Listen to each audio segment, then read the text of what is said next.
नमस्कार। मैं आप सबसे कुछ बातें करना चाह रही थी।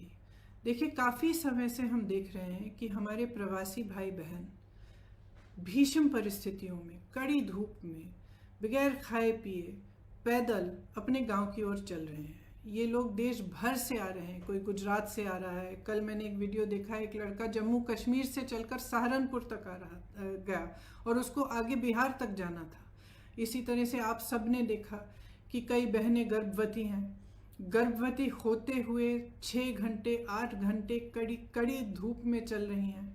कुछ लोग अपने बच्चों को गोद में लेके जा रहे हैं, कुछ टूटी हुई साइकिलों पर जा रहे हैं। एक और वीडियो मैंने देखा कि एक दादी दादा अपने पोती पोतों को उठाकर, इस तरह से दादाजी उनको उठाकर एक झूला सा बनाया था, उसमें उनको रख के उठाकर चल रहे थे। अब हम सबको अपनी जिम्मेदारी समझनी पड़ेगी। ये सिर्फ भारत के लोग नहीं हैं, ये भारत के वो लोग हैं जो भारत की रीढ़ की हड्डी हैं, जिन्होंने ये इमारतें बनाई जिनमें हम रह रहे हैं, जिनके खून और पसीनों से ये देश चलता है। हम सब की जिम्मेदारी है इनके प्रति। मेरी है, आपकी है, सरकार की है, हर राजनीतिक दल की है। इसलिए मैं समझती हूँ कि ये राजनीति करने का समय नहीं है। बहुत ही स्पष्ट हूँ कि हर राजनीतिक दल अपने राजनीतिक परहेजों को दूर करते हुए सकारात्मक भाव से, सेवा भाव से लोगों की मदद में शामिल हों। तो उत्तर प्रदेश की जो कांग्रेस पार्टी है, इसी भावना को लेकर जैसे ही लॉकडाउन की अनाउंसमेंट हुई, उसके अगले दिन हमने हर ज़िले में वॉलंटियर ग्रुप बनाए, जिसको हमने कांग्रेस के सिपाही का नाम दिया। इन वॉलंटियर ग्रुप्स के ज़रिए हमने हेल्पलाइन जारी करी हर ज़िले में, और दिन रात हम खाना राशन बांटने का काम कर रहे हैं। इसके अलावा हमने सांझी रसोइयाँ खोली। उसके अलावा हमने हाईवे की टास्क फोर्स बनवाए, जो हाईवे पे जो चल रहे हैं उनकी मदद के लिए है।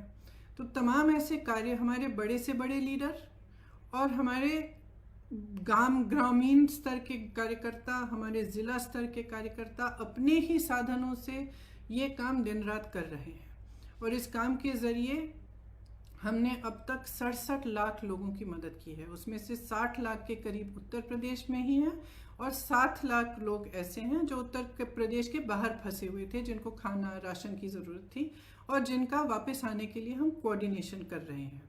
हमारी एक सेंट्रल हेल्पलाइन भी है, उसके ज़रिए भी हम लगातार दिन रात कोऑर्डिनेशन करते हैं।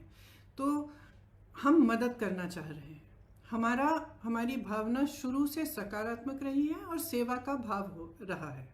इसी भाव से हमने अपने सुझाव मुख्यमंत्री जी को दिए, और सकारात्मक रूप से ही दिए कि देखिए, आपको ठीक लगे तो आप ये चीज़ें कर लीजिए। जहाँ जहाँ हमें लगा कि वो कुछ अच्छा कर रहे हैं, हमने उनकी तारीफ भी की, हमने उसका स्वागत किया, उन कदमों का स्वागत भी किया। कुछ समय से हम कह रहे थे कि यूपी रोडवेज की जो बसें हैं उनको प्रवासी भाई बहनों के लिए उपलब्ध करा दीजिए, ताकि उनको जो पैदल चल रहे हैं वो बसों में बैठकर बसों में बैठकर सुरक्षित तरह से अपने घर गांव पहुंच पाए। तो हम काफ़ी समय से ये सुझाव दे रहे थे, ये मांग कर रहे थे। जब एक दिन कई हादसे हुए, कई एक्सीडेंट हुए, और हमने देखा कि यूपी की रोडवेज की जो बसें हैं वो अभी भी सक्रिय नहीं हुई हैं, तो हमने एक मुख्यमंत्री जी को एक चिट्ठी लिखी कि हम 1000 बस को उपलब्ध करेंगे। गाज़ियाबाद और नोएडा बॉर्डर पर हम इन बसों को रोक देंगे, और आप अगर अनुमति देंगे इसके संचालन के लिए, तो जो प्रवासी भाई बहन दिल्ली और एनसीआर क्षेत्र से चल रहे हैं उनको हम इन बसों में बिठाकर अपने घर तक पहुंचा देंगे। तो अगले दिन मुख्यमंत्री जी ने ये ऐलान किया कि यूपी रोडवेज की 12,000 बसें हैं, इन्हीं का इस्तेमाल होगा और आपकी बसों की ज़रूरत नहीं है। तो हमने 17 तारीख को सुबह 500 बसें गाज़ियाबाद में खड़ी की थी, हमने उनको वापस भेज दिया। अगले दिन उनसे एक और चिट्ठी मिली कि आप अपनी लिस्ट दे दीजिए, और 1000 बस की आप लिस्ट दे दीजिए। उसमें चालक का नाम होना चाहिए, परिचालक का नाम होना चाहिए, फिटनेस सर्टिफिकेट वगैरह सब कुछ आदि होना चाहिए, ये हमारे पास पहुंचा दीजिए। तो हमने उनको धन्यवाद दिया कि आपने हमें अनुमति दी है बसों को चलाने के लिए, आपको हम लिस्ट उपलब्ध कर देंगे। तो 4-5 घंटों बाद हमने वह लिस्ट उपलब्ध कर दी। फिर 11:30 बजे रात को उनसे एक और चिट्ठी मिली कि आप अपनी 1000 बसें लखनऊ पहुंचा दीजिए कल सुबह 10 बजे। तो इसमें हमने कहा कि देखिए, हमारी बसें खाली दिल्ली से लखनऊ जाएंगी। इन बसों का मकसद ही ये था कि गाज़ियाबाद और नोएडा से, एनसीआर क्षेत्र से जो चल के जा रहे हैं उनको हम बिठाकर उत्तर प्रदेश के गांव और ज़िलों में ले जाएं।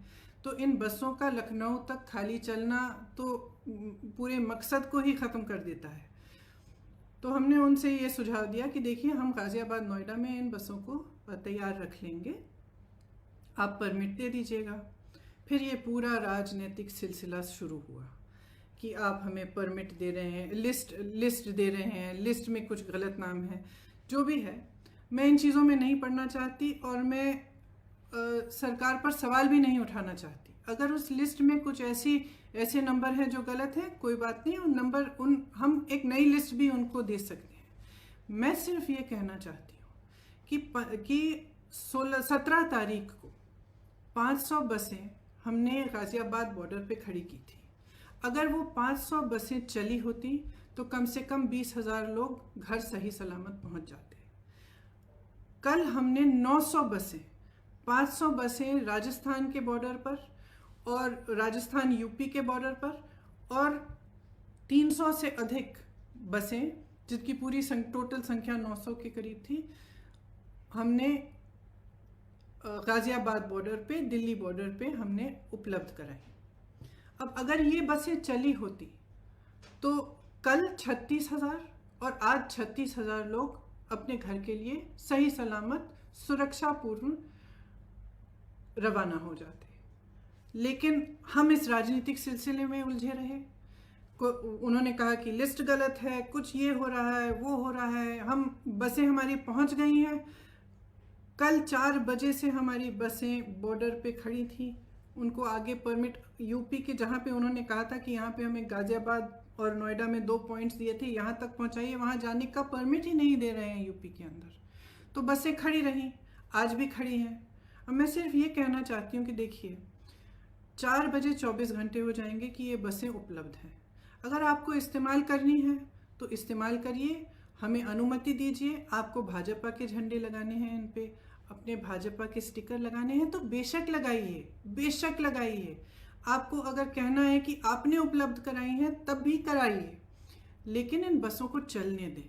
क्योंकि जब तक हम इस राजनीतिक उलझन में पड़े रहे हैं ना, जब तक आप अजीब अजीब से बयान दे रहे हैं और तमाम इश्यूज उठा रहे हैं, तब तक हम कम से कम 92,000 लोगों को घर पहुंचा सकते थे। और वही 92,000 लोग आज धूप में चल रहे हैं, उनके सामने तमाम मुसीबतों को झेलते हुए चल रहे हैं। तो मैं सिर्फ मुख्यमंत्री जी से ये आग्रह करना चाहती हूँ, हमारी बसें वहाँ पे 4 बजे तक खड़ी हैं, आपको इस्तेमाल करनी है तो आप हमें परमिट दीजिए, अनुमति दीजिए कि हम उनका संचालन कर सकें। अगर आपको नहीं इस्तेमाल करनी है तो भी कोई बात नहीं, हम उनको वापस भेज देंगे। हमने 3 दिन पहले भी वापस भेज दिया था 500 बसों को, हम वापस भेज देंगे। जिस तरह से हम लोगों की मदद कर रहे हैं, जिस तरह से हमारे लोग हर ज़िले में, हर शहर में, हमारे कार्यकर्ता प्रवासी भाई बहनों के और लॉकडाउन और महामारी से जो पीड़ित लोग हैं उनकी मदद कर रहे हैं, उस तरह से हम करते रहेंगे। हमें कोई परवाह नहीं है कि आपकी बसें हैं या हमारी बसें, हम सिर्फ एक सेवा भाव से मदद करना चाह रहे थे। तो मैं कहना चाहती हूँ अपने ख़ास तौर से अपने प्रवासी भाई बहनों से जो इस संकट में हैं और जो पैदल चल के जा रहे हैं, कि कांग्रेस का एक एक कार्यकर्ता, एक एक नेता आपके साथ है। आप उत्तर प्रदेश के जिस ज़िले से, जिस शहर से गुजरेंगे, हमारे लोग आपको मिलेंगे, आपको खाना उपलब्ध करेंगे, आपके लिए पानी उपलब्ध करेंगे, आपकी कोई भी सुविधा की ज़रूरत हो वह उपलब्ध करेंगे। हमारी जो क्षमता है उससे हम पूरी तरह से आपको मदद करने की कोशिश करेंगे और हम आपके साथ इस संकट में खड़े हैं। धन्यवाद।